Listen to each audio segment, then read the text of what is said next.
지난 주일 말씀이 혹시 기억나시는 분이 계시는지요?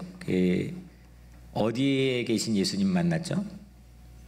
겟세마네. 고맙습니다. 겟세마네에서 평상시와는 상당히 낯선, 익숙하지 않는 그런 예수님을 우리가 만났다면, 오늘은 높은 산에서 눈부신 예수님을 만나려고 합니다. 눈부시게 빛나는 예수님. 얼굴이 해처럼 빛나셨고, 그리고 옷이 아주 휘어져서 빛처럼 휘어졌다는 오늘 본문의 내용을 우리 같이 읽었죠. 이런 모습이 실제적으로 우리의 어떤 인간 사는 세상에 자주 볼 수 있는 모습입니까? 그렇지 않습니까? 그렇죠. 우리에게는 별로 볼 수 없는 좀 희귀한 모습입니다. 이거를 예수님의 신성이라고 이렇게 좀 어려운 얘기로 부릅니다. 신성, 신적인 면모를, 신적인 특성을 갖추신 모습이죠. 이걸 읽으면서 우리는 신성에 상당히 주목하는 경향이 있습니다. 하지만 조금 더 한 걸음 더 깊이 들어가서 오늘 본문에 좀 대놓고 진실하는 관심, 본문의 관심이 뭐냐라고 물어보면은 본문의 관심은 도리어 예수님의 인성입니다. 그 마태복음 16장 21절 예수님의 그 순환 예고의 문구를 보면은 고난을 받고 죽임을 당하고, 여러분들 고난 받는 게 신성입니까? 인성입니까? 인성이죠. 죽는 거는 신성입니까? 인성입니까? 죽임도 당연히 신성으로 보기 어려운 거죠. 전부 다 사람이 하는 겁니다. 사람이 경험하는 겁니다. 여러분들이 경험하는 겁니다. 내일입니다. 마이 스토리입니다. 황홀하게 변하는 예수님 모습에 우리의 눈이 본능처럼 움직여가지고 거기에 필이 꽂히기가 쉽겠지만, 예수님은 그 황홀 안에서 고난을 보기를 원했습니다. 그 황홀 안에서 예수님께서는 자신의 인성을, 그 의미를, 그 은혜를 보기를 원했습니다. 예수님이 그 변화산에 내려오며 오늘 본문에서 9절에 이렇게 말합니다. 인자가 죽은 자 가운데서. 인자는 무슨 뜻입니까? 예수님이 아주 복음서에 자주 인자 하는데 뭡니까? 우리 교회에 뭐 인자 이름 없죠? 인자 뭐 전라도 사투리 인자 뭐 인재 뭐 그런데, 인자가 뭡니까? 사람의 아들이죠. 이문열이 사람의 아들이라는 그 책 제목으로 소설을 쓰기도 했지만은 여튼 바로 여기 따온 건데, 인자, 이건 사람의 아들입니다. 사람 아들이, 인자가 죽은 자 가운데서 인자, 사람의 아들이 죽는 것, 이건 인성입니다.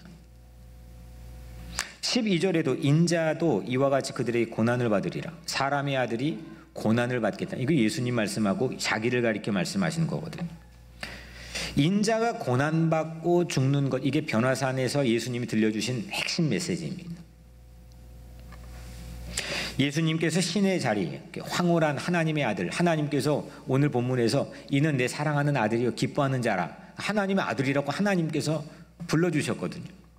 그런데 그 하나님의 아들, 이렇게 용모가 변화되는 눈부신 그 자리에서 사람의 아들로 오셨다는 겁니다. 그리고 죄를, 우리가 만약에 그래도 그냥 확 하고 올라올 텐데, 죄를 대신 다 뒤집어 쓰고 고난을 받고 모욕을 당하면서 죽임을 당했습니다. 여기에 변화산을 향해서 우리의 눈이 열려야 된다는 겁니다. 열린 눈으로 변화산 예수님을 볼 수 있어야 된다는 겁니다. 5세기부터 15세기까지, 그러니까 1000년이죠. 5세기부터 지금은 21세기죠. 이 5세기부터 15세기까지 1000년 동안 이 중세교회, 세계를 흔들었던 중세교회는 신본주의에만 머물러 있었습니다. 예수님의 신성을 주목하고 가장 발달시킨 기간입니다. 그래서 부패했습니다.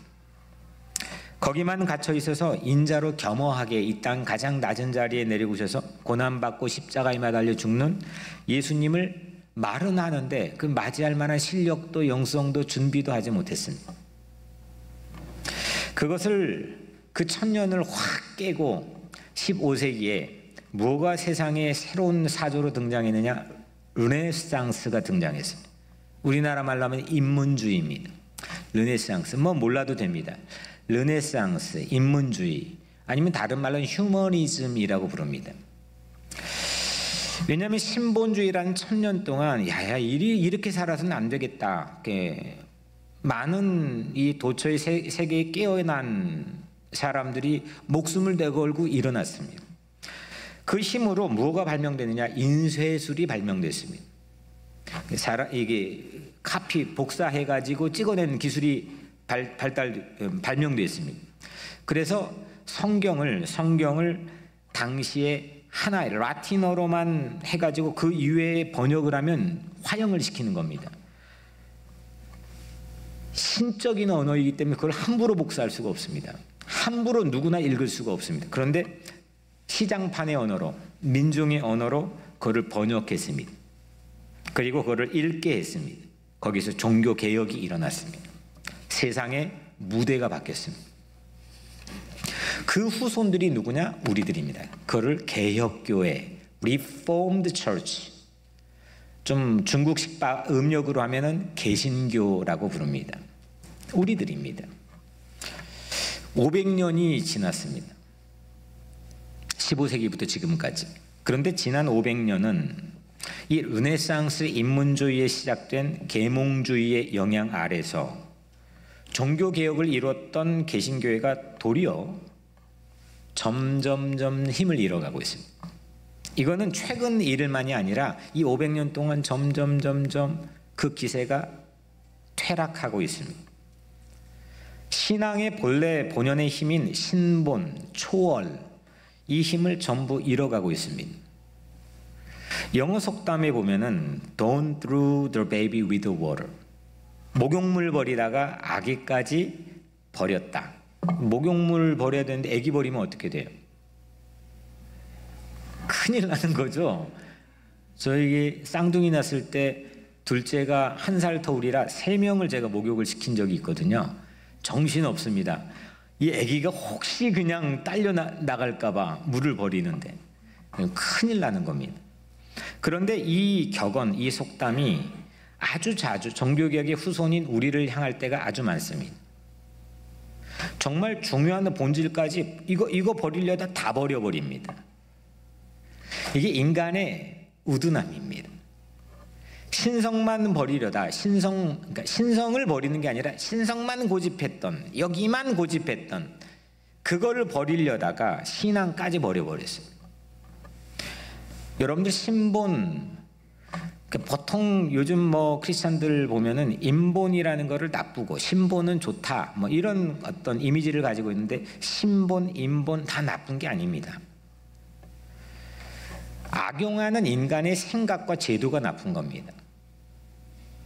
나는 신본파야. 뭐 보통 그래. 저 바이블 벨트 밑에는 저도 밑에서 목회하다 왔지만 신본파고, 여기 뉴욕의 북부는 1860년 이후에 인본파야. 지금도 그 기세가 변하지 않고 흘러오지만 나는 인본파야 이렇게 뻐기는 사람들이 있는데 이건 제가 볼 때는 아닙니다. 이거 두 개 다 나쁜 게 아닙니다. 예수님은 신성도, 변화산의 신성도, 인성도 전부 우리에게 메시지로 보여줬습니다.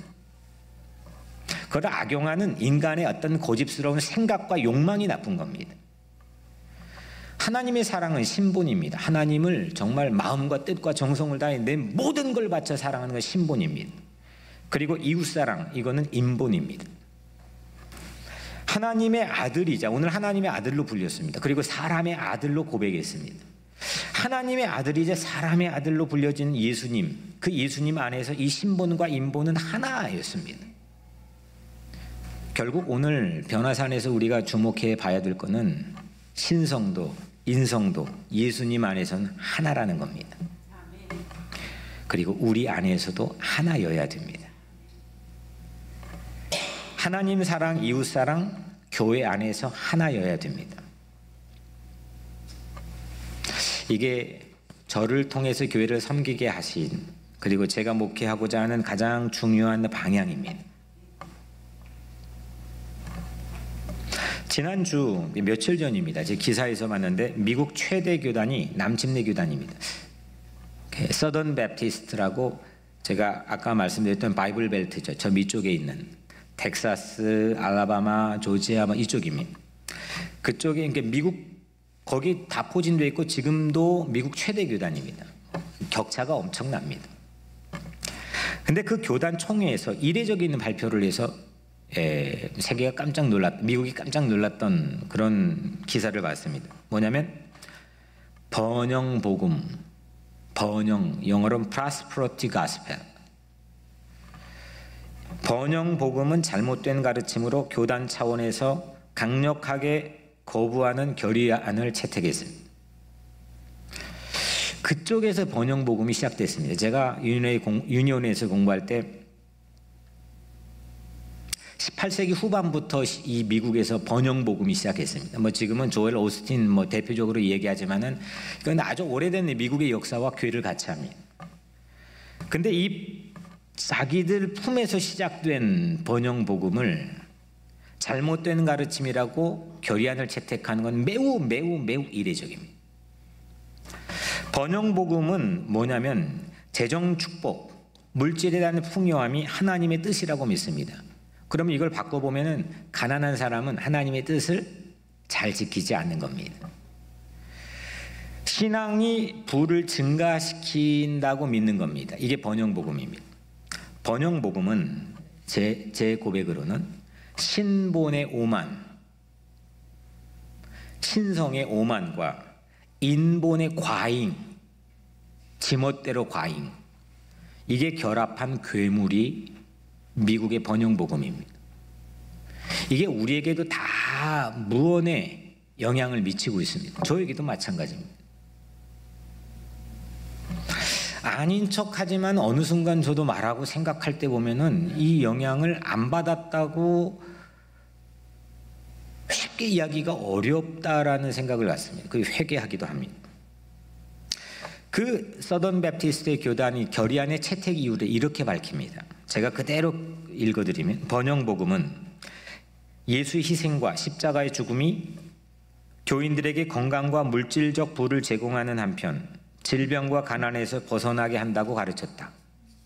이 같은 신학은, 번영신학은 약자를 착취하고 질병으로 고통받는 교인의 믿음이 부족하다고 비난하기 때문에 고난의 성경적 의미를 왜곡하고 있다.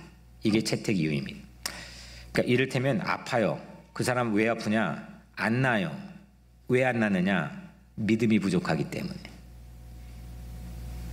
나는 잘 믿으면 무조건 물질적 풍요와 부를 이룰 수 있고 그리고 내 모든 질병으로부터 탈출할 수 있다. 이게 번영복음의 핵심입니다. 미국이 열광을 합니다. 앙케이트 조사를 했는데 37%가 크리스찬 중에 37%가 전부 다 번영복음을 신뢰합니다. 미국 아래에서. 가난한 걸 좋아하는 사람은 물론 없고 아픈 걸 좋아하는 사람은 저도 마찬가지고 누구도 없습니다. 하지만 이거를 신앙과 너무 손쉽게 값싸게 연결시켜 버려서 누군가를 신앙이 없는 그런 공식으로 연결시켜 버린다면 이건 무서운 무기가 됩니다. 저는 우리 교회 안에서도 초반에 그런 얘기를 들은 적이 있습니다. 진짜 제가 봐도 기도 그보다 더 열심히 하는 사람이 없고 정말 신앙적으로 고귀하고 내가 정말 본받고 싶을 정도로 연세가 드신 분인데 가난합니다. 자식들이 전부 다 힘듭니다. 그 친척이 자식이 잘 됩니다. 예수를 안 믿습니다. 근데 그 친척이 당신 신앙이 잘못됐다는 겁니다. 제가 표현은 안 했지만 얼마나 마음이 아팠는지 제가 말해줬습니다. 천국에서는 당신의 상이 가장 클 거라고. 우리는 가난하다고 꼭 신앙이 좋다라고 말할 수도 없고 가난하기 때문에 질병에 걸렸기 때문에 이게 믿음이 부족하다고 쉽게 말할 수도 없습니다. 이게 상당히 경솔하는 겁니다. 미국의 값싼 무게가 전혀 없는 그런 신앙에 제가 영국에 미국에 처음 왔을 때 느낀 게 누가 나에게 말한 것도 없고 경험도 없는데 단 일주일 동안 경험한 첫인상이 이렇게 가볍지? 이런 느낌이에요. 다이나믹한데 되게 가볍네? 이런 느낌이었습니다. 지금 저도 익숙해져서 그런 느낌을 전혀 가질 수가 없지만 이 미국이라는 사회 자체가 소비지향적이고 자본주의 사회에서 그냥 이익을 얻으면 되는 겁니다. 신앙도 그렇게 둔갑하고 변질되어 버린다면 이건 무서운 무기가 되는 겁니다. 이게 전부 다 한국으로 그대로 수출이 됩니다. 한국 교회는 미국 그대로 답습하고 있기 때문에. 변화사는 신성과 인성을 예수님 안에서 하나로 통합하고 있는 그런 거룩한 장소입니다. 저는 우리 교회, 뉴욕 우리 교회가 변화산 같은 그런 교회가 되기를 소망합니다.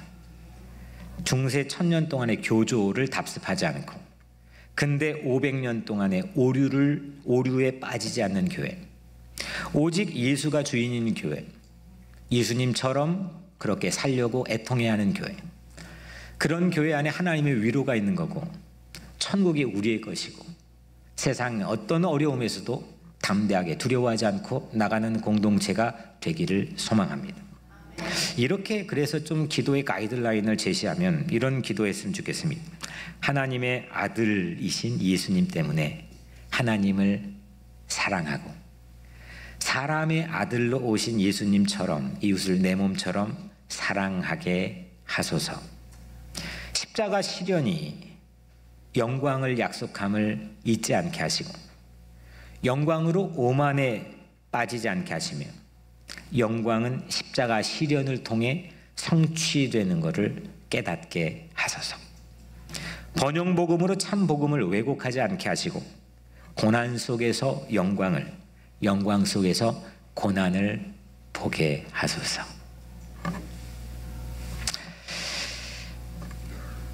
오늘 이루어진 무대, 뭔가 세상의 판을 바꾸는 지금 제가 한 1500년 정도의 역사를 끌어다가 여러분들 앞에 펼쳐졌습니다. 초기 교회 500년, 그건 오늘 다루지는 않았고요. 5세기부터 1500년까지 이 1000년 동안의 무대를 여러분들이 신본 중심의 무대, 이게 얼마나 여기만 머무르려고 하는 인간의 오만이 있는지를 보여줬고, 하지만 목욕물 버리도 애기까지 버려버렸던 이 500년, 인간이 뭐 잘난 척은 하지만 뭐가 뭔지 모르며 길을 잃고 헤매고 방황하는 이 500년 근대 모더니즘, 지금은 포스트 모더니즘이라고 부르는데, 이 무대가 결국 어디다가 끄집어서 플러그를 연결시키려고 하냐면 제가 오늘 변화산입니다. 이 변화산은 사실 이름이 없다고 그랬죠. 그냥 높은 산으로 오늘 본문에 나와 있습니다. 변화산이 어디일까? 크게 두 가지 견해가 있습니다. 하나는 예수님 어린 시절 자랐던 곳이 어디죠? 나사렛. 그 나사렛에 가면 저랑 죄송하지만 성지순례 같이 갔던 분들은 절벽산이라는 곳에 모시고 갔습니다. 거기는 예수님이 거기서밖에 어린 시절 놀 데가 없습니다. 쭉 보면 파노라마처럼 눈앞에 펼쳐집니다. 구약 성경의 역사가 장소별로 쫙 펼쳐집니다. 거기 한 9시 반 위치에 봉긋하게 이렇게 예쁘게 높지 않은 그 산인데 그 이름이 다볼산입니다. 오늘 이 변화산은 다볼산이라는 게 대체적인 견해입니다. 또 한 가지의 견해는 오늘 본문 직전에 바로 직전인 가이사라 빌립보에 있었는데 바로 그 다볼산까지 어떻게 빨리 이렇게 내려오셨을까? 6일이니까 괜찮겠지라고 생각하지만 가이사라 빌립보 근처에 헬몬산이라고 이스라엘 최고의 높은 산이 있습니다. 거기엔 만년설이 있고 거기에 내려오는 물들이 요단강을 이루고 갈릴리 호수를 만듭니다. 근데 그 헬몬산이라는 견해가 두 번째 견해입니다. 다볼산일까? 헬몬산일까? 이 높은 산이 어디일까? 어떤 산일지라도 오늘 이 본문을 깊이 묵상하며 기도하는데 이 높은 산이 예루살렘의 시온산 골고다 언덕과 매우 통하고 있는 것을 알게 되었습니다. 여러분들 변화산에서 예수님께서 오늘 옷이 어떻게 됐어요? 하얗게 눈부시게 빛이 났습니다. 하지만 골고다에서 예수님의 옷은 어떻게 됐습니까? 벗겨지고 찢겨지고 병사들이 제비 뽑아 나눠 가졌습니다. 변화산에서 예수님이 양옆엔 율법과 예언을 대표하는 모세와 엘리야가 있었고, 하지만 골고다에서 양옆에는 반항과 저항의 대표인 두 명의 강도가 있었습니다. 이게 전부 1000년과 500년을 대표하는 겁니다. 변화산에서 밝은 구름이 오늘 드리워서 그 구름 사이로 이는 내 사랑하는 아들이라는 하나님의 음성이 들렸지만, 골고다에선 땅의 어둠이 덮였습니다. 변화산의 베드로는 여기 초막셋 하고 감탄했지만, 골고다에서 베드로는 온데간데 없이 사라져버리고 배반하고 부인했습니다. 변화산의 예수님은 영광을 받으셨지만, 골고다의 예수님은 수치와 모욕을 받았습니다. 변화산의 하나님은 하나님께서 친히 예수를 향해서 사랑하는 아들이라 하셨지만, 골고다에선 이방군인이 그 처형당하는 모습을 보고 하나님의 아들이라고 고백했습니다. 누가복음에, 오늘 이 또 동일한 사건, 누가복음의 변화산 사건의 본문에는 아주 결정적 단어가 나옵니다. 누가복음 9장 31절에 영광 중에 나타나서 장차 예수께서 예루살렘에서 별세하실 것을 말할세. 영광 중에 나타나셔서 장차 예수께서 예루살렘 별세하실 걸 말할세. 영광 별세 같이 나옵니다. 변화산에서 별세하실 골고다를 예수님이 말씀했습니다. 제가 자주 여러분들에게 말씀드린, 저에게 목회적인 영향을 거의 대부분 주었던 이중표 목사님, 그분이 한국 사회에 내놨던 별세 신앙, 별세 신학, 이거는 누가복음 9장 31절 이 말씀에서 나왔습니다. 이 별세라는 단어, 이제 그분이 깨닫는 거는 뭐냐면, 별세라는 단어를 보면 헬라어로 엑소더스로 되어 있다는 겁니다. 엑소더스가 한국말로 뭡니까? 출애굽기입니다. 영어 성경에는 departure, 출발로 되어 있습니다. 출발. 엑소더스의 더스는 departure가 나온 어원입니다. 그러니까 해방, 구원, 별세를 그렇게 말했는데 영어 성경을 보니까 departure로 되어 있습니다. 한자로 보면 별세에는 세자는 무슨 세죠? 세상 세자. 그리고 별은 두 가지의 별자가 있는데, 하나는 떠날 별자와 다를 별자입니다. 우리 죽는 거를 떠난다 그러잖아요. 이제 못 보는 거잖아요. 근데 우리는 그렇게 끝나는 게 아니라 다를 별자, 다른 세계로 가는 겁니다. 무대가 바뀌는 겁니다. 1000년의 무대가 500년의 무대로 인문주의 영향 아래서 바뀐 것처럼 바뀌었는데, 오늘 우리에게는 새로운 요구를 변화사는 메시지가 주고 있다는, 무대를 바꿔야 된다는 겁니다. 다른 세계, 세상을 떠나며 동시에 다른 세계로 출발하는 게 별세입니다. 이거는 우리가 육신, 피지컬한 죽음도 말하는 거지만, 우리 영적인 죽음, 내 안에 그리스도와 함께 십자가 못 박혀 죽는 나의 죽음을 얘기하는 겁니다. 예수님은 변화산에서 세상을 떠나는 죽음을 말했습니다. 동시에 다른 세계로 진입하는 무대를 바꾸는 부활을 계시했습니다. 거기가 변화산입니다. 저는 3개월 전에 수술을 받으면서 가장 크게 받은 은혜가 바로 이 별세, 그리스도의 별세입니다. 그리스도의 죽음.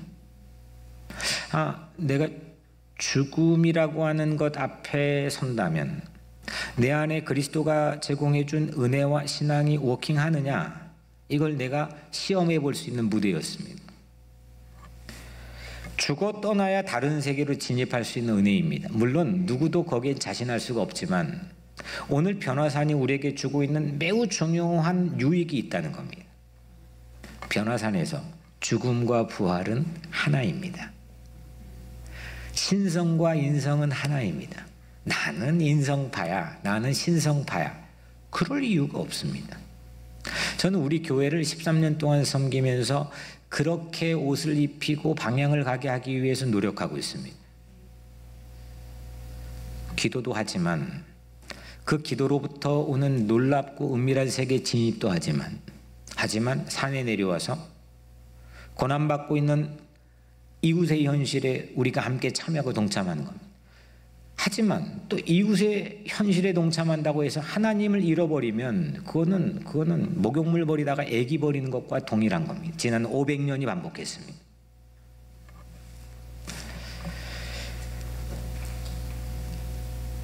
시련은 영광을 약속하고 영광은 시련으로 성취된다. 이 변화산의 메시지가 오늘 우리 각자의 가슴에 깊이 새겨지길 바랍니다. 내가 시련이 닥쳐도 하나님 주신 약속이 있지 않습니까? 영광, 글로리입니다. 다른 세계입니다. 무대를 바꾸는 겁니다. 그게 신앙인의 힘입니다. 내가 영광 중에 있을지라도 기가 막히게 황홀한 순간이 내게 주어진다 할지라도 거만하지 않고 그걸로 인해 감정의 과잉에 휩싸이지 않고 시련을 기꺼이 해석하고 때로는 고난에 기꺼이 참여할 수 있는, 그래서 그리스도의 성취를 우리가 함께 경험하는 그런 성숙한 여러분들이 되기를 주 이름으로 축원합니다. 이렇게 기도했으면 좋겠습니다. 주님, 우리가 선 곳이 아무리 높은 곳일지라도 골고다를 보는 길을 잃지 않게 하소서. 주님, 때론 내가 가장 낮은 곳에, 비루한 곳에 설지라도 다른 세계의 높은 곳을 바라보는 눈을 잃지 않게 하소서. 사랑하는 여러분, 올 한 해 비전은 기도 입김이 서리기까지, 입김 서리도록 기도한다는 건 대단한 레벨입니다. 대단한 방향이고 목표입니다. 근데 기도하다 크고 놀라운 변화산에 여러분들 올라가기를 축복합니다. 그 변화산의 십자가 예수도 꼭 놓치지 않게 되기를 주의 이름으로 축복합니다. 우리 시련은 영광을 약속할 것이며 어떤 영광도 시련으로 이루어지고 성취될 줄로 믿습니다. 변화산은 예수님 모습만 변화되는 게 아니라 시대의 무대를 바꾸고 우리 자신을 변화시키는 겁니다.